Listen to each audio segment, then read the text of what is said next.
आप सभी शुभचिंतकों, मित्रों, संत महात्माओं, मातृशक्ति माता बहनों को मेरा प्रणाम, नमस्कार, धन्यवाद जी।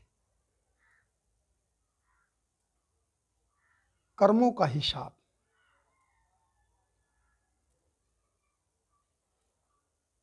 कहते हैं कि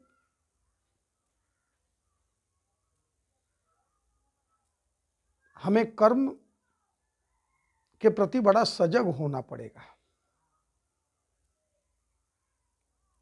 अगर हम सजग नहीं होंगे तो ये हीरा जन्म जो मिला है यह व्यर्थ हो जाएगा। जैसे कोई मकान मालिक हमें मकान देता है तो कुछ शर्तें रखता है।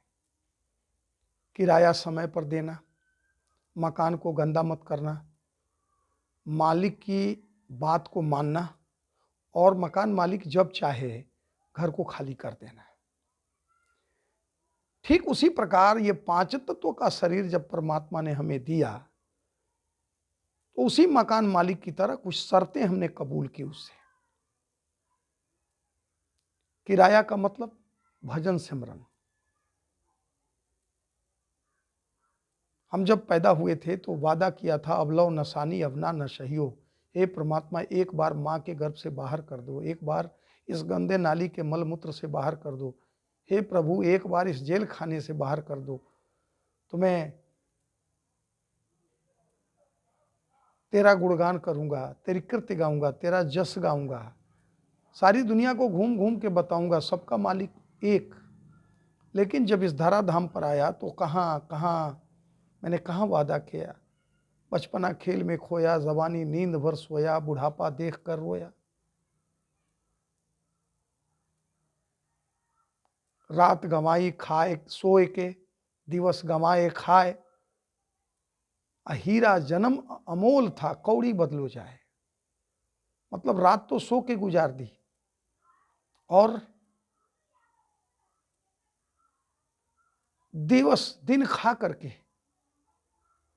और जिस हेतु ये सरूद मिला था, ये पांच तत्व का मकान मिला था, मैंने अपनी मनमानी की, परमात्मा की एक भी शर्त जो कबूल किया था वो हमने नहीं माना। कर्मों का हिसाब तो परमात्मा लेता है, देता भी और लेता भी। एक स्त्री थी, उसे 20 वर्षों से बच्चा नहीं हो रहा था। बड़े आर्गू मेहनत से जगह जगह धक्के खा करके एक दिन उसको बच्चा हुआ और ठीक 20 दिन के बाद वो बच्चा की मृत्यु हो गई। ठीक 20 दिन बाद रोने लगी, चिल्लाने लगी, बिलखने लगी। एक संत के पास गई, ब्रह्मज्ञानी संत के पास, कहने लगी, मेरे बच्चा को कुछ पल के लिए जीवित कर दो, कम से कम इसके मुख से मैं मां शब्द सुनना चाहती हूँ। बड़ा प्रयास किया तो ब्रह्मज्ञानी संत ने कुछ देर के लिए उसकी आत्मा वापिस बुलाई, कुछ देर के लिए।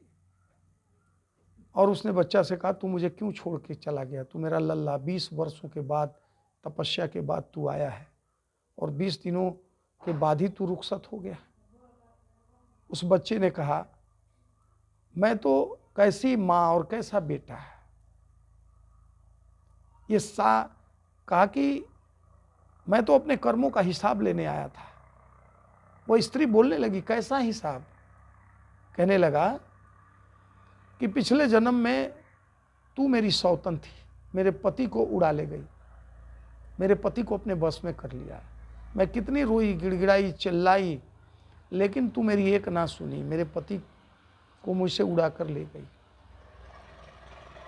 इस जन्म में मैं तेरा बेटा बना और मैं भी उस कर्मों का अपना हिसाब ले लिया है। स्त्री को यह बात समझ में आ गई। ये सारे रिश्ते नाते कर्मों से जुड़े हैं, कर्मों का हिसाब लेने।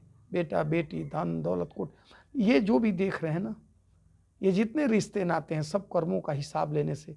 वो रिश्ता आपसे इसीलिए जुड़ा है। इसलिए हम प्रभु का किराया, भजन सिमरन ना छोड़ें, सत्य का संग ना छोड़ें, इस पांच तत्व के मकान की सफाई करें, इसे गंदा ना करें, कोई ऐसा कर्म ना करें जिससे जग हसाई हो, हम समाज में एक ऐसी छाप छोड़ के जाएं जैसे कबीर बाबा ने राम बुलावा भेजिया दिया कबीरा रोए, जो सुख पाऊं सत्संग में वो बैकुंठ ना होए। बैकुंठ भी नहीं जाना चाहते थे, सत्संग, सत्य का संग।